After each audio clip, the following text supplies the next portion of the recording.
folks. Today we're going to be talking about using R as a GIS. And now when we think about GIS, we usually think of something like ARC, MAP, Esri products, or QGIS. But really, GIS just means a geographic information system. So anything computer-based that is processing geographic data, spatial data. And so we're going to use R as an engine to process spatial data, and we're going to use ggplot as a way to make maps. Because after all, spatial data and maps are really just two-dimensional data, and ggplot is really good at handling data frames that are composed of X and Y data. In our previous lesson, we used ggplot to plot variables that were created by the ordinations by the PCA, and just treating them as Y and X data. And so we're going to do the same with our spatial data. We'll get started today by just making some basic maps with some of the default data that comes in R and some of our packages. We get started, of course, by loading some packages. R comes equipped with several basic map databases. Here we're going to use the ggplot function map data to pull out the world database from the default maps R database.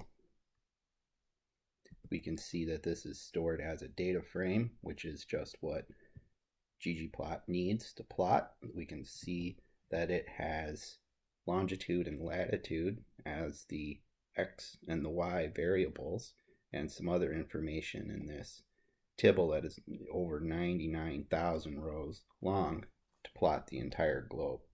Key to using ggplot for mapping is the group aesthetic.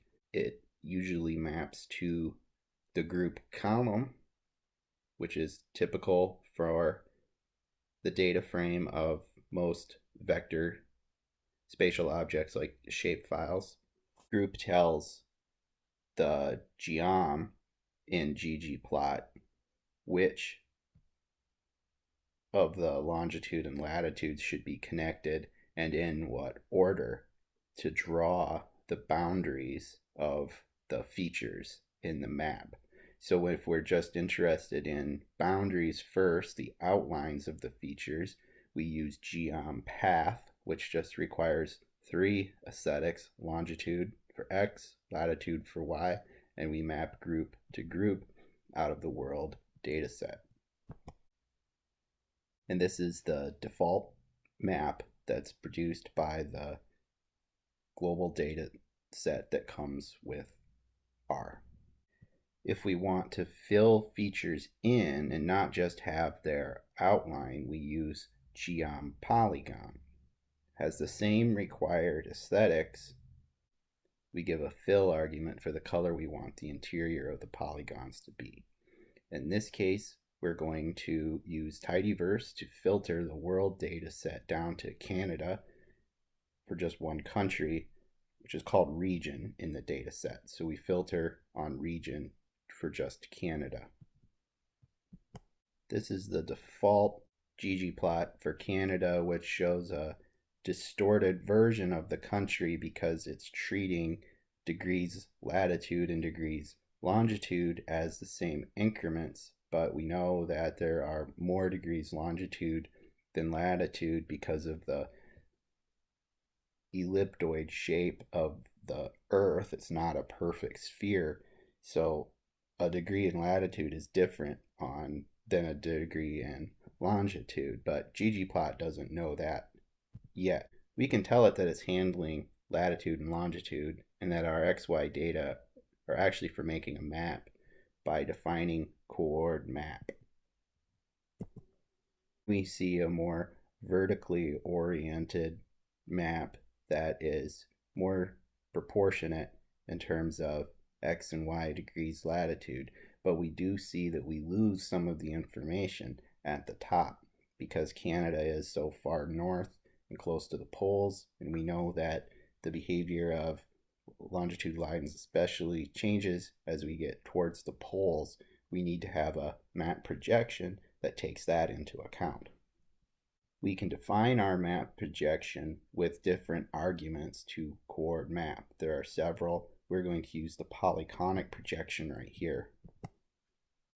And we can see that we've applied the curvature of the Earth to both the latitude and the longitude to get all of Canada into this map and have it be proportional, both in terms of it being a very wide country and showing how it curves along the face of the Earth, and it being a very tall country that extends very near the North Pole. So we have the longitudinal lines coming in very close together here at the top of the map. As long as we can convert our spatial data to a data frame, we can use ggplot and geom_point, geom_polygon, geom_path to plot the spatial data. But they all require us to convert it to a data frame. An option we have is to use the SF package, which combines spatial analysis with tidyverse, and so it works well with our data management workflows and with ggplot. The first thing though that we need to do is convert the data frame to an SF object. To do that, we need to identify which are the columns that hold the geographic data. So in this case, it's longitude and latitude. We define those with this coords argument. We see a relatively lightweight Tibble type object, a simple feature collection that has our over 99,000 features, the 4 fields: group, order, region, and subregion. We've added this other column for geometry. Now it's stored every row as an independent point because we gave it a data frame. It didn't really know that these were connected in terms of the group. That's a limitation of converting data frames directly to SF objects. But we can still plot this using geom_SF, which is a very smart geom that reads a lot of important information out of the SF object. And even though we're plotting by some measures more complex XY data than we normally would be using ggplot for, we have to give the geom less information. It knows to go in to get groups, read the geometry. It knows that it's going to use points. It knows what the projection and all that is, even though in this case it's as yet undefined. It will plot these as degrees. Here we have our outline of Canada, but we have the same issue of it being stretched in the longitudinal direction along the x-axis, because at this point the projection or the coordinate reference system is undefined. We need to ensure that that EPSG field in the SF object has a value. We don't use Chordmap and names like Mercator or Polyconic to alter the projection of SF objects. Instead, we alter the CRS argument, which stands for the coordinate reference system, and here we have to use a numeric code. Every projection has a EPSG code. Here where the default data are in WGS84, which has an EPSG code of 4326. So we're going to assign that at the point where we convert the data frame to an SF object and then replot. And that gives us the behavior that we would expect with the more vertically oriented proportional map.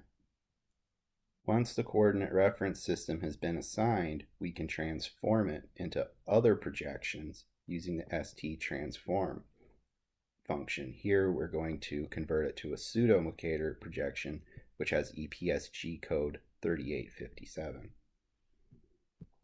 Here we see that it's just slightly more vertically oriented when we use this projection. You can see the increments increasing as latitude increases.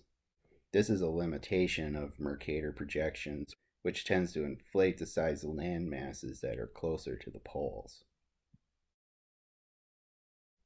So while it's convenient for those basic map data to come as the default in R, we can see that there is some limitation in converting those data frames into our SF objects.